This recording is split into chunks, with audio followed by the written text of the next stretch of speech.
The clock radio blinked 12:17 a.m. Its digital glow slicing through the darkness of our bedroom. I pretended to be asleep, my back to the door, but every fiber of my being was screaming. I'd been lying there for hours replaying the same gut-wrenching scene in my head, the picture of her car pulling into the driveway 10 minutes earlier than usual, 10 minutes earlier than the time she told me she'd be home from her late shift at the hospital. The mattress dipped beside me, a familiar weight, yet tonight it's felt alien, repulsive. I could hear her breathing, the gentle rustle of her clothes as she slipped under the covers. It was a sound I'd once found comforting, the rhythm of our lives intertwined. Now it was the sound of betrayal. I didn't move, didn't dare give away that I was awake. Every muscle in my body was clenched so tightly I was afraid I might shatter. I could practically taste the metallic tang of anger and hurt rising in my throat. I waited, breath held, listening as she settled beside me, a silent trespasser in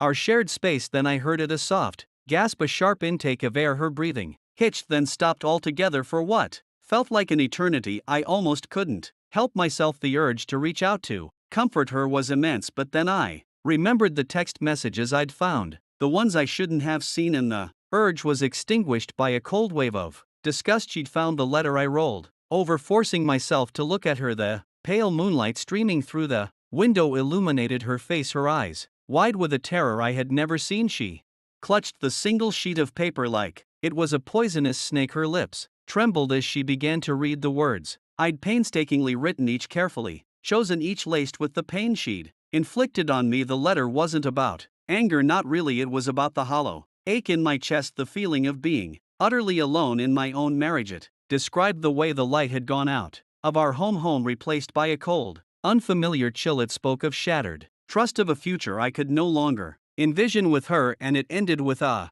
single devastating sentence: I know about him, ally. She looked up at me, her face a mask of fear. How do you know? She whispered, her voice barely audible. Does it matter? I asked, my own voice flat and devoid of emotion. I'd imagined this moment 1,000 times over the past few weeks, each scenario ending with me screaming and yelling, maybe even crying. But in the cold, harsh light of reality, I was calm, eerily so. She didn't answer. She just stared at the letter like it held the answers to all of life's unsolvable questions. It doesn't matter now, I continued, my tone low and steady. I've known for weeks, ally, the late shifts that weren't the hushed phone calls, the perfume that wasn't mine. It's over. Tears streamed down her face, silent, helpless. Please, Steve, please don't, she begged, her voice cracking. I made a mistake. A mistake? I repeated, the word tasting like ash in my mouth. No, ally, this wasn't a mistake. It was a calculated decision, one that you made over and over each time, betraying me, betraying us, and now you have to live with that. I rolled out of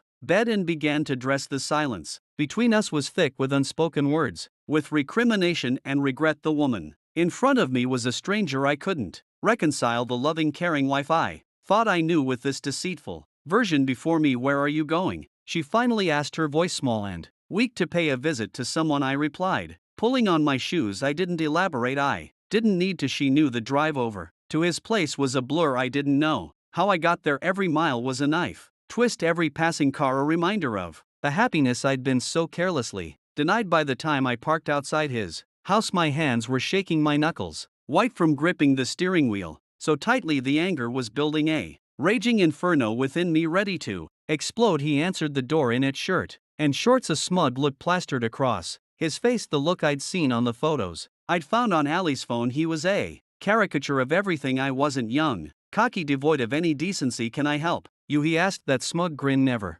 faltering. I think so, I responded, my voice low and menacing. I'm Steve Ali's husband. His face went pale, the smugness replaced with a flicker of fear. He tried to slam the door, but I was too quick. Jamming my foot in the opening, I pushed my way inside. The raw, animalistic fury I'd been suppressing finally unleashed. You've been sleeping with my wife, I stated, the words of venomous hiss. I wanted him to know what he had done, to see in his face the destruction he'd caused. He tried to deny, tired, stammering and stuttering, but I wasn't listening. I grabbed him by his shirt collar, pulled him close. You think you can just waltz into someone else's life and take what isn't yours? You thought you could get away with it? My voice shook, not with fear but rage. I was finally seeing red. I didn't say much more after that. I just let go of all the frustration and hurt I had been having and beat him. I beat him until my knuckles were split and bleeding, until he was curled on the floor whimpering in pain. I didn't care, he deserved it, and in that moment it felt good, cathartic. Even I left him there, a broken mess on his living room floor, and walked out into the night. The air was cool, and for the first time in weeks I felt like I could